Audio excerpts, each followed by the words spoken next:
Hello and welcome to my channel. তো আজকে নিয়ে চলে এসেছি ফ্রুট কেক। এটা নো অ্যালকোহল নো এগ। তো চলুন বেশি কথা না বলে আজকে রেসিপিটা শুরু করা যাক।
জুস দিয়ে যেটা সোক করা আছে সেইটাই কিন্তু আজকে আমাদের কেকের জন্য লাগবে।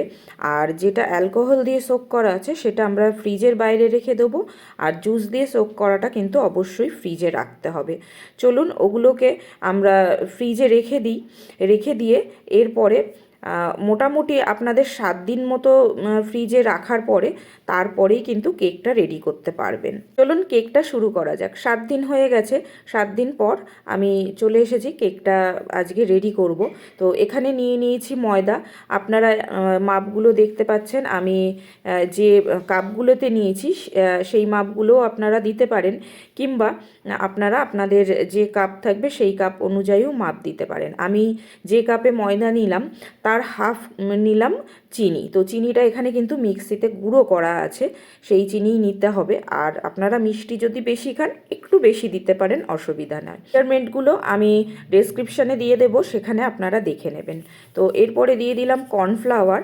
আর যেহেতু আজকে ডিম আর অ্যালকোহল ইউজ হবে না, সেই জন্য একদম এই ইনগ্রিডিয়েন্টসগুলোই কিন্তু আজকে লাগবে। তো এটা হচ্ছে গুঁড়ো দুধ, মানে ওই মিল্ক পাউডার যেটা, সেটাও দিয়ে দিয়েছি। দিয়ে এরপরে যাবে ফ্রুট কেকের কিছু অথেন্টিক মশলা থাকে, সেই মশলাগুলো একে একে দিয়ে দেবো এই ড্রাই ইনগ্রিডিয়েন্টসগুলোর মধ্যেই। এরপর এখানে চলে যাবে বেকিং পাউডার। বেকিং পাউডার নিয়ে নিয়েছি, এই যে দেখুন 1 টিস্পুন। আর আমি বলেই দিয়েছি ডেসক্রিপশানে দিয়ে দেবো, তো আপনারা একবার ডেসক্রিপশানটা চেক করে নেবেন। এরপর দিয়ে দিলাম বেকিং সোডা।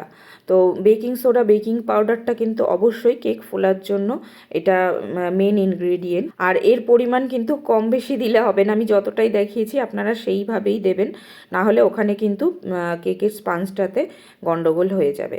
তো এরপরে আমি বললাম যে কতগুলো অথেন্টিক মশলা দিয়ে দেবো। তো চলুন একে একে মশলাগুলো দিয়ে দিই। এখানে নিয়ে নিয়েছি, এটা হচ্ছে নাটমেগ, মানে জায়ফল গুঁড়ো করে যেটা ছিল সেটা। আর নিয়ে নিয়েছি দারচিনি পাউডার। আর নিয়ে নিয়েছি এখানে জিঞ্জার পাউডার বা আদা গুঁড়ো, এই যে। আর চলে যাবে এখানে লবঙ্গ গুঁড়ো বা ক্লভ পাউডার। তো একে একে সবগুলোই আমি দিয়ে দিয়েছি। এরপরে এই ড্রাই ইনগ্রিডিয়েন্টসগুলোকে খুব সুন্দর করে কিন্তু মিক্সড করতে হবে। আর এখানে আমি একটা হ্যান্ড ব্লেন্ডার নিয়ে নিয়েছি, মিক্স করে কিন্তু ওই বোলটাতে চলে যাচ্ছে। তো মিক্সিংটা এখানে জরুরি, যাতে সবগুলোর সাথে মিশে যায়। মিক্সিংটা যেমন জরুরি, সবগুলোই যেন সবগুলোর সাথে মিশে যায়। আর সবার শেষে পড়ে থাকবে কিছু লাভ, তো এই জন্য জরুরি। এইগুলো আমার কিন্তু কেকের মধ্যে যাবে না। এই দেখুন এরপরে হয়ে গেছে, এটাকে সাইড করে রেখে দিয়ে চলে যাব নেক্সট স্টেপে। তো এরপরে আমি একটা আলাদা বলে নিয়ে নিয়েছি টক দই। তো টক দইটা এই দেখুন 2/3 কাপের পুরোটা নিইনি, হাফ নিয়ে নিয়েছি, আপনারা একটু দেখে নেবেন। তো এটাকে এইবারে মিক্সড করাটা ভীষণ জরুরি। টক দইটা কিন্তু আগের থেকে জল ঝরানো ছিল, আমি ছাঁকনিতে রেখে দিয়েছিলাম। আর একদম স্মুথ হয়ে গেলে এরপরেই চলে যাবে ওই টক দইয়ের মধ্যে, এটা আছে অরেঞ্জ জুস। তো এখানে আপনারা অরেঞ্জ জুসও ইউজ করতে পারেন, না হলে আপনারা মিক্সড ফ্রুট জুসটাও ইউজ করতে পারেন। আর এখানে নিয়ে নিয়েছি আমি কিন্তু সেম কাপেই। এইবারে এই দুটোকে ভালো করে মিক্স করে নেব। মিক্স করে নিতে নিতে এরপরে এই লিকুইডের মধ্যে আমি একে একে দিয়ে দেব টক দই আর জুস মিক্সড হয়ে গেলে এরপরে দিয়ে দেবো ভ্যানিলা এসেন্স। আমি এখানে বুশ কোম্পানির ভ্যানিলা এসেন্স ইউজ করছি, আপনারা যেটা অ্যাভেলেবেল পাবেন সেটাই দিয়ে দেবেন। তো ভ্যানিলা এসেন্সটাও এখানে খুব দরকারি। আর চাইলে আপনারা প্লাম এসেন্সও ব্যবহার করতে পারেন ফ্রুট কেকের ক্ষেত্রে। আমার কাছে ভ্যানিলাটা অ্যাভেলেবেল ছিল, তো আমি ভ্যানিলাটাই দিয়ে দিলাম। এরপরে চলে যাবে এটার মধ্যে বাটার। তো বাটারটাকে আমি কিন্তু গলিয়ে নিয়েছিলাম মাইক্রো ওভেনে, তারপরে বাটারটাকে রুম টেম্পারেচারে এনেই তারপরেই কিন্তু এর মধ্যে মিক্সড করছি। আমি আগেই বলেছি সব ইনগ্রেডিয়েন্টসগুলো যে কোনো স্পাঞ্জ বা ফ্রুট কেকের ক্ষেত্রে আপনাদের কিন্তু রুম টেম্পারেচারের দরকার।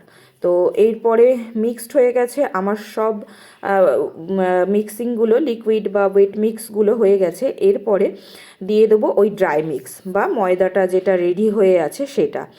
তো সেটা দেওয়ার আগে আপনাদের একটা কথা মাথায় রাখতে হবে, সব ময়দাটা একসাথে দেবেন না। আমি এখানে কাপে করে করে আলাদা করে দিচ্ছি, আপনারা স্পুনে করে চাইলে দিতে পারেন। হালকা হালকা করে মিক্সড করবেন, তারপরে আবার দেবেন। কিছুটা মিক্সড করার পরে আমি দিয়ে দিচ্ছি আবার সেকেন্ড ব্যাচে। তো এটাকেও আমি কিন্তু হ্যান্ড ব্লেন্ডার দিয়ে আপাতত মিক্সড করছি। এটা হয়ে গেলে আবার দিয়ে দেবো থার্ড ব্যাচে। সেকেন্ড মিক্সিং হয়ে গেছে, তারপরে দিয়ে দেবো থার্ড মিক্সিং। আর পুরোটা আমি দিলাম না, একটু ময়দা রেখে দিলাম। আমি দেখাচ্ছি এই ময়দাটুকু আমি কী জন্য রেখে দিয়েছি। আর এখানে আমি হ্যান্ড ব্লেন্ডার দিয়েই কিন্তু মিক্সটা করছি। তো এখানে কিছুটা মিক্সড হয়ে গেলে তারপরে আমি স্প্যাচুলা নেব মিক্সড করার জন্য। আর এই দেখুন এই পর্যায়ে এসে আমি কিন্তু ব্লেন্ডারটা রেখে দিয়ে এরপরে নিয়ে নিয়েছি স্প্যাচুলা। তো মিক্সিংটা কিন্তু খুব গায়ের জোরে করলে হবে না, একদম আলতো হাতে করতে হবে। আর এই কেকের স্পাঞ্জটা কিন্তু মানে ব্যাটারটা আপনাদের ওই বার্থডে কেকের যেরকম থাকে সেই ফর্মে থাকবে না, এটা একটু টাইট হবে ওই স্পাঞ্জের চাইতে। তো এই দেখুন আমার কিন্তু হয়ে গেছে। আর এই পরে সেই বলেছিলাম না ফ্রুট জুসে যেটা সোক করা ছিল সেই ফ্রুটগুলো আমি নিয়ে কিন্তু ওটা ছাঁকনিতে দিয়ে রেখেছিলাম ছাকার জন্য। তো ওই জুসটাও আমার পরে লাগবে। আর এখানে ওই ময়দাটা রেখে দিয়েছিলাম, সেটা কি করব বললাম। তো এই দেখুন ময়দাটা দিয়ে ওই সোক করা জুস যে ফ্রুটগুলো ছিল সেইগুলোকে একটু মিক্সড করে নেব, যাতে পুরোটাই ব্যাটারের ভেতরে না চলে যায়, পুরো সমানভাবে এটা থাকে পুরো কেকটার মধ্যেই। তো এই দেখুন আমার মিক্সড করা হয়ে গেছে, মানে একটা ময়দার কোটিং করা হয়ে গেছে। আর আমি এই ফ্রুটসের সঙ্গেও নিয়ে নিয়েছিলাম কাজু আর ড্রাই নাটসগুলো, যেখানে কাজু ছিল, ওয়ালনাট ছিল আর ছিল আলমন্ড। তো এগুলো দিয়ে খুব হালকা হাতে একদম 4-5 বার জাস্ট ঘুরিয়ে মিক্সড করে রেখে দিতে হবে। বেশি মিক্স করা যাবে না, তাহলে কিন্তু কেকের টেস্ট নষ্ট হয়ে যাবে। এরপরে আপনারা নিয়ে নিতে পারেন কেক টিন, কিন্তু আমি নিয়ে নিয়েছি ফয়েল র্যাপ। তো দুটো ফয়েল র্যাপে আমি এখানে ভাগ করে দিচ্ছি। আর একটা দেখতে পাচ্ছেন, আর একটা হয়তো সাইড দিয়ে দেখতে পাচ্ছেন। আমি সমানভাবে ব্যাটারগুলো এখানে দিয়ে দিচ্ছি, দিয়ে স্প্যাচুলা দিয়ে পুরো ফয়েল র্যাপের একদম পুরো সাইডে আমি সমান করে দেবো ব্যাটারটাকে। দিয়ে এরপরে এর ওপর দিয়ে কিছু ড্রাই ফ্রুটস দিয়ে সাজিয়ে দেবো ব্যাটারটাকে। আপনারা এতক্ষণ ভিডিওটা দেখে থাকলে আমার ভিডিওটাকে একটু লাইক করে দিয়ে যাবেন। আর যারা নতুন আমার চ্যানেলটাকে সাবস্ক্রাইব করে আমার পাশে থাকবেন। আর এই দেখুন এরপরে আমি ড্রাই ফ্রুটস দিয়ে দেবো। তো এখানে প্রথমে দিয়ে নেব আমি ওই যে কাজু ডাস্ট করা, মানে ছোট ছোট কাজুর পিস আছে সেগুলো। তারপরে দিয়ে নিয়েছি কিছু মেলন সিডস, তারপরে দিয়ে নিয়েছি টুটি ফ্রুটি। তো আপনারা সাজানোর জন্য যেভাবে যা আপনাদের কাছে অ্যাভেলেবেল থাকবে সেগুলো আপনারা দিয়ে নিতে পারেন। আর দিয়ে দেবো কিছু ওপরে আলমন্ড। তো আমি ওপরে সাজানোর জন্য আজকে কাজু ব্যবহার করিনি, আলমন্ডই ব্যবহার করেছি। তো এই দেখুন কেকটা এখনই দেখতে কত সুন্দর হয়েছে। এরপরে চলে যাবে মাইক্রো ওভেনে। তো চলুন মাইক্রো ওভেনে দিয়ে তারপরে আপনাদের দেখাচ্ছি। তো এই যে কেকটা কিন্তু রেডি হচ্ছে। আর কেক রেডি হওয়ার পরে, এই যে কেক বেক হওয়ার পরে এটা কিন্তু এখনও খাওয়া যাবে না। এটাকে ওই যে বলেছিলাম না ফ্রুট জুস রেখে দিয়েছিলাম যে সেই ছাঁকনিতে, এই যে ছাঁকনি দিয়ে যে জুসটা বেরিয়েছিল, এই জুসটাই কিন্তু ব্রাশ করে দেবো একদম কেকটা যখন ঠান্ডা হয়ে গেছে তখন। সেই সময় ব্রাশ করে দিয়ে রেখে দিতে হবে। আর এটা মোটামুটি ওই একদিন পরে, দুদিন হলে খুব ভালো হয়, একদিন বা দুদিন বাদে আপনাদের কিন্তু এই ফ্লেভার টেস্ট পেয়ে যাবেন কেকের। তো চলুন, ভিডিওটা ভালো লাগলে অবশ্যই একটু লাইক করে দেবেন আর সাবস্ক্রাইব করে দেবেন আর আমার পাশে থাকবেন। দেখা হচ্ছে এমনই খুব সুন্দর রেসিপি নিয়ে আপনাদের সঙ্গে আবার। তো থ্যাংক ইউ পাশে থাকার জন্য। আজকের জন্য টাটা, সুস্থ থাকবেন সবাই, ভালো থাকবেন।